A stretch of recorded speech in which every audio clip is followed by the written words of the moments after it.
Hello, Slicey Dicers. This is Brian with another knife review for you. Today we have the Bestech Bison. This is one of a trio of pretty new designs that have just come out from Bestech in the last several days, really. I debated on which one to get. This is one of the more expensive of the three. It's not the most expensive version of this, but most expensive model. The Bison is $110 in the G10. It comes in either this G10 with the black or in a green, and it comes with this satin blade or a black wash blade, which actually looks pretty cool. Or it comes in a carbon fiber version that's $18 more. 110 bucks.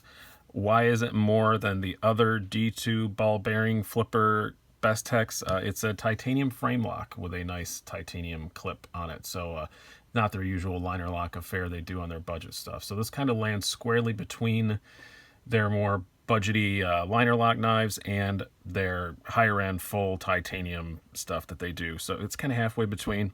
Good price point for them. We'll see how it works out. Their higher end stuff's been going gangbusters, so I imagine people are going to be willing to pay 110 bucks for it. What is honestly a pretty compelling design. It has a lot of really nice things going for it. Let's do some stats and size comparisons before we get too much farther.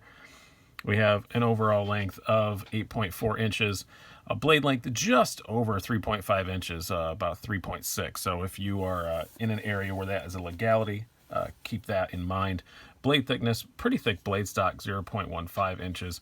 Handle thickness, 0.51 inches. And a weight, according to my scales, of 4.3 ounces. So not too bad. It's not a lightweight, but not too bad at all.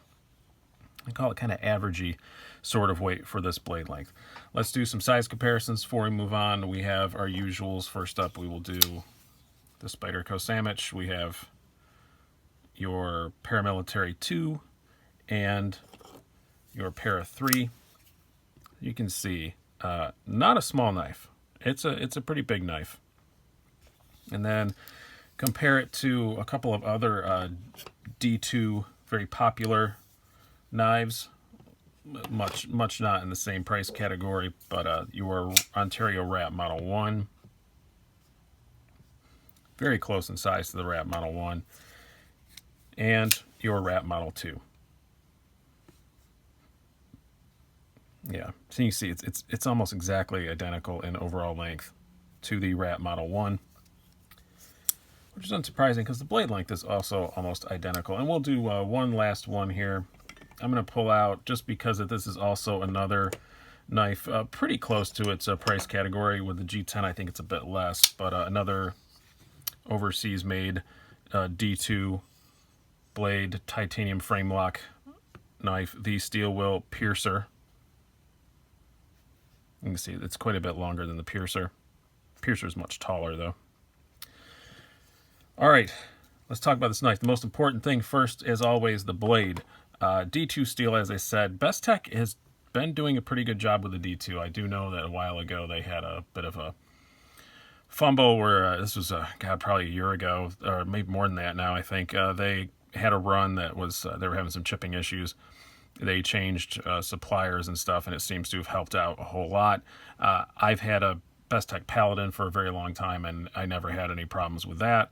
I had a Bestech Paladin. I don't anymore at the moment, but I had that. I never had any issues with that. And I hadn't prior to that. I never got one of them that they had the problems with. So I think that's all well and good and taken care of. Bestech overall does a pretty good job with their heat treats and stuff. I'm okay with it. I do like the finish on it. It's kind of the stone washy finish. It is really nice. It does look really good. It is D2. It's not stainless, so make sure you keep it coated with something. I use the EDCI, as I said multiple times, but pretty thin behind the edge for how thick this blade stock is. As I said, 0.15. It's pretty thick blade stock, but it's only 21 thousandths behind the edge. That's not bad at all. And it is a very sharp edge out of the box. Grab a little bit of paper here. This paper has seen better days, but that's what it's here for, is just to get sliced up. Excellent out of the box, super sharp. No complaints there whatsoever. Is it the most ultimate slicer in the world? I know I always word this almost exactly the same way. No, it isn't, but it's pretty darn good. It is a very thick blade stock. You have to keep that in mind. and it is just a flat grind, which it's not a very tall blade. It's not an awesome slicer, but it's pretty good. Good edge out of the box. It's thin enough behind the edge. It's okay. As far as the tip goes, it's pretty decent tip there. It's a pretty good sturdy tip. I do like that on it a whole lot, but it's still a lot of piercing capabilities and stuff. I like the blade quite a bit.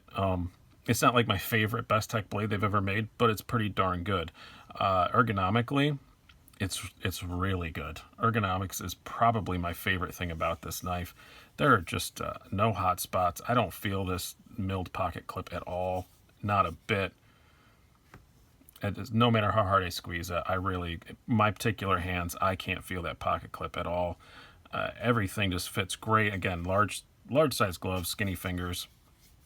My hand fits on it really well. This jimping lands exactly where I want it to be, and not only is it exactly where I want it to be, it's the perfect amount of grippiness. It's really grippy, but it's not sharp or annoying in any way whatsoever. And you can choke up on it, and the jimping still works great there. Move your finger forward. This is a bit thin up here. If you're pushing really hard with your thumb, that might bother you, but I don't think it's gonna. Everything's nicely chamfered. It's fine. And now just keep in mind this forward choil.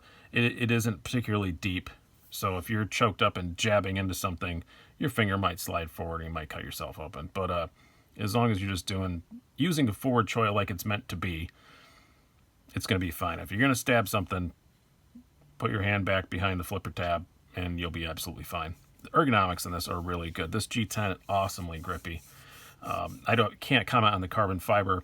I didn't get the carbon fiber because honestly I've been burned a little bit lately from ordering knives sight unseen with carbon fiber. I assume it's a laminate. It might not be. I apologize to Bestech if it isn't. They just listed it as carbon fiber everywhere I looked, but I assume it's a laminate at that price. And I've been burned a little bit lately with some companies ordering their carbon fiber laminate and it coming super shiny and slick. And I didn't want that, so I went with the G10. But yeah, I have zero complaints ergonomically on this at all. I will say if you go for the carbon, they're not charging a big upcharge for it. It's only $18, which is another reason why I'm pretty sure it's a laminate. Because if it was full on, straight on carbon fiber, they'd charge more than that to upgrade it, I would think. As far as the carry goes, that's the next thing. Where is the ye old Wranglers? Now buried under little pieces of paper. It carries really well. This pocket clip, the tension on it is just about dead on what I want. Ramped just enough, as you can see, just on standard jeans. Slides in and out great because it's just on titanium. It's not technically a deep carry because it's not a loop over, but it's pretty damn deep carry. Works great. It's very slim in the pocket. You can feel the flipper tab a fair amount, but it's not sharp in any way. So I don't find that too obtrusive. It is going to bang on what's ever in your pocket, but it's not a crazy bad one. And the weight, like I said, 4.3 ounces. It's not svelte, but it's perfectly fine. Action, it's the usual Bestech action you expect. I will say I did take this apart, and the bearings don't run on the titanium. I know that's a big question. People get a lot of budget titanium knives, even some expensive ones, honestly, run the bearings on the titanium, and after a long time they will eat in. This does have a steel washer in between the titanium and the bearings, but very good. As I said, I did lube this up. It's not a total drop shut, but it's darn close to it. I think after some break-in it probably would be. D10 is very, very good. It rockets right out. You can fail it. Maybe I can fail it. Let me try. Now it's going to stick up for itself. Now it's sticking up for itself. Usually it's the opposite. Usually I say you can't fail it, and then I fail it on screen. But this is being the opposite. No, I can't fail it at the moment. I do remember failing it a couple times though, but I guess I can at the moment. It's pretty strong D10. I'm not going to call it perfect. I wouldn't mind if it was 10% stronger, but it's pretty damn good. The jimping on the flipper tab works awesome.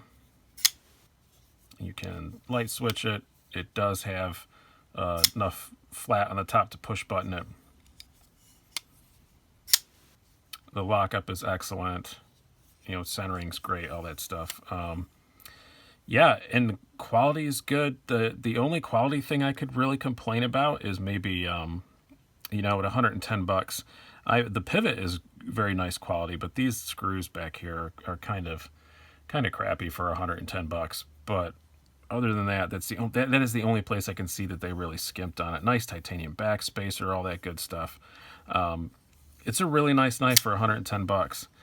I think the only problem it's going to have in the market is, you know, Bestech has a name now with those of us who are in the know, but people who aren't, maybe they'll look around me. You're getting into almost PM2 money at this price range, but it is a titanium frame lock. You're not finding many titanium frame locks for that price from reputable companies. So I think it'll be, I think it'll be all right with those of us that know. I don't think it's going to be a knife you're going to see a billion of out there, but I do really like it. I do really enjoy it, and I really honestly planned on this being a catch and release. I was going to review it and immediately sell it. I may still sell it, but I'm not in a hurry. It's pretty nice, and I've been carrying it for a couple of days, and I have enjoyed it, and I haven't felt like I've missed like my more expensive knives or anything. It's perfectly nice enough to keep me more than happy. So I think overall, really good job, Bestech, and it does come with all the Bestech usual stuff. Do I have it right here? I do. You're feeling like you're getting something something expensive. You're getting a really nice Bestech pouch and everything. And I really like the embroider. I hate it when companies just, you know, print their names on the pouches. I don't like that. Embroider it if you can do the pouch. You get, you know, the cloth and the Don't Eat Me's and the little Bestech warranty card and all that. And, you know, 2 pockets if you want to put another knife in there or whatever. The box is nothing to write home about, but yeah, that's my feeling, is that I do think it's a really nice knife for 110. I'm not going to call it a bargain for D2. It's not a bargain. It's just kind of an odd combo, the D2 and the titanium frame lock. I almost would have rathered they charge more for it and put S35VN on it. But that's just my only little complaint with it. I think it's a good knife, and especially if you're a big D2 fan, it's a good choice, and its size and all that stuff. I rambled a bit here at the end, but it is a knife that I do like a whole lot about. But I'm just not quite there to call it amazing, I guess, if that makes any sense. I hope you guys have enjoyed this. I've been Brian. Have a good one.